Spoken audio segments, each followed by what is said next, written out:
One of the most interesting things I did this month wasn't buying a new investment. It was finding a way to buy almost exactly the same investment more cheaply. It's an opportunity that occasionally appears with investment trusts, and I'll explain how it works later in the video. But first, let's look at how the portfolio performed during July. The portfolio finished the month at just over £897,000. In total, it was down a massive £138. I added £350 during July, and the investment return resulted in a fall of £488, or under 0.1%. If we look over the month, you can see the portfolio didn't really move around, and given how it's currently positioned, quiet months aren't unexpected. In contrast, global equities had a much more volatile month. If you were invested in Korean equities in particular, it was something of a rollercoaster ride. VWRP ended the month down 2.2%. My portfolio is deliberately designed not to closely follow global equity markets.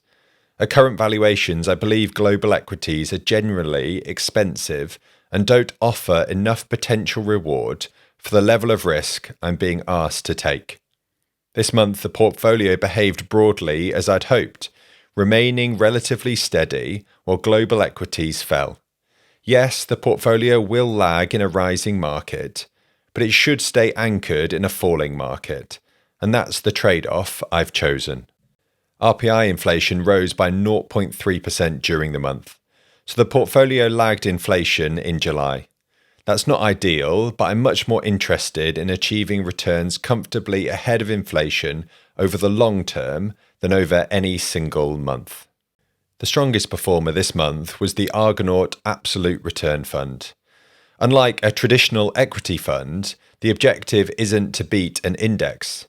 Instead, it's trying to generate positive returns over a rolling 3-year period, regardless of whether markets are rising or falling. What I find interesting is that Barry Norris, the manager, doesn't just buy shares he likes. He pairs high-conviction long ideas with high-conviction short ideas. At the moment, he's positive on themes such as tanker companies, Eastern European banks, and biofuels, while he's negative on areas like AI data centers, private equity, and energy transition businesses. The biggest faller this month was BH Macro, down 2.3%. It's a macro hedge fund, so I don't expect it to move in line with global equities. It generally does its own thing, regardless of what stock markets are doing, and that's why I own it. Stepping back and looking at the year as a whole, the portfolio is now up 56,000, or 6.6% in 2026. Global equities have had another very strong year with VWRP up almost 10%, so the portfolio has lagged behind, but that's exactly what I'd expect given my positioning. RPI is up around 2%, so the portfolio has comfortably outpaced inflation so far this year. My long-term objective is for the portfolio to return RPI plus 3%. And although we're only 6 months into the year, the portfolio is currently on track to achieve that. Before I get to the main change this month, there are a couple of small transactions worth mentioning. I added just over £3,000 to the PIMCO Global Low Duration Real Return Fund. That wasn't a new investment decision, it was simply reinvesting the fund's latest dividend. I also topped up my holding in the Amundi Smart Overnight Return ETF. That's where I keep my cash rather than leaving it uninvested in my brokerage account, where it earns a lower rate of interest. The main change this month, though, was switching from the Ruffer Diversified Return Fund into Ruffer Investment Company. Ruffer is a specialist investment house.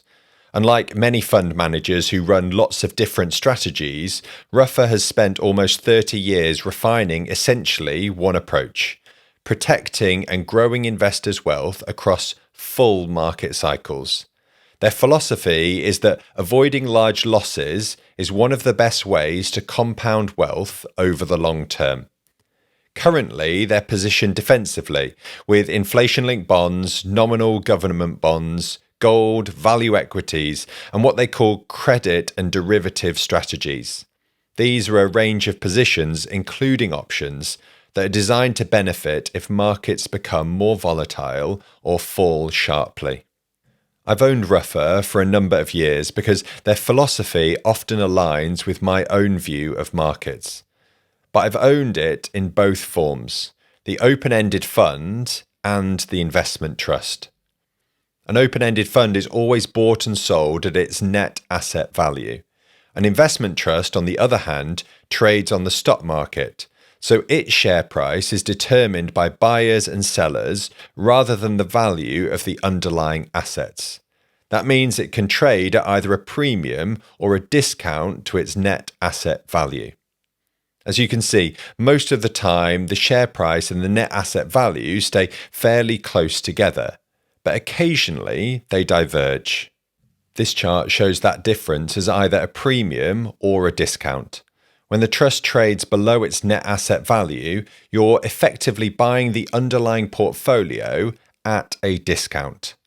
This month, that discount widened enough for me to switch from the open-ended fund into the investment trust. I'm still invested in essentially the same strategy, managed by the same investment team, but I've been able to buy it more cheaply. I also took the opportunity to increase my position by around £5,000 using cash. It's not a risk-free trade. The discount could widen further before it narrows. But over time, I think these opportunities can add a little extra return without changing my underlying investment strategy. Looking at the asset allocation, there hasn't been a huge amount of change since last month. The portfolio remains broadly as it was, with around 39% in cash and short-duration assets, 32% in inflation-linked bonds, 25% in defensive and absolute return strategies, and 4% in gold.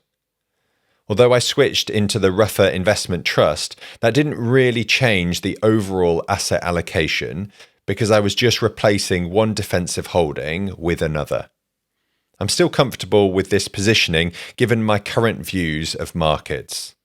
These are still my 5 largest holdings. They make up around 72% of the portfolio, and not a lot has changed here this month.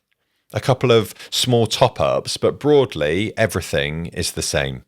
One thing I have been spending quite a bit of time on this month is building and refining my investment watchlist.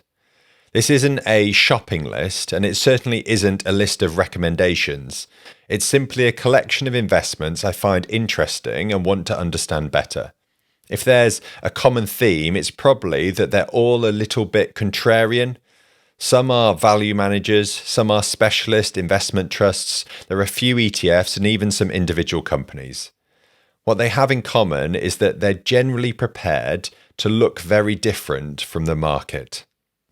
If markets become much more attractive, I don't want to start researching then. I'd rather do the work now, understanding the managers and the investments, and be ready if opportunities arise. The final question comes from UK Personal Finance, who asked about the purpose of the portfolio, my age, and when I intend to start spending it. I'm in my late 30s and I'm married with 2 kids, and I don't currently draw anything from the portfolio or have any plans to in the near future. The question of when I'll start spending from it is a really interesting one, and it's actually something I'm planning to cover in a separate video. I'll talk through my retirement plans, how I think about drawdown, and how this portfolio fits into all of that. If you've got a question you'd like me to answer in a future portfolio update, leave it in the comments below. I'll try to answer one each month.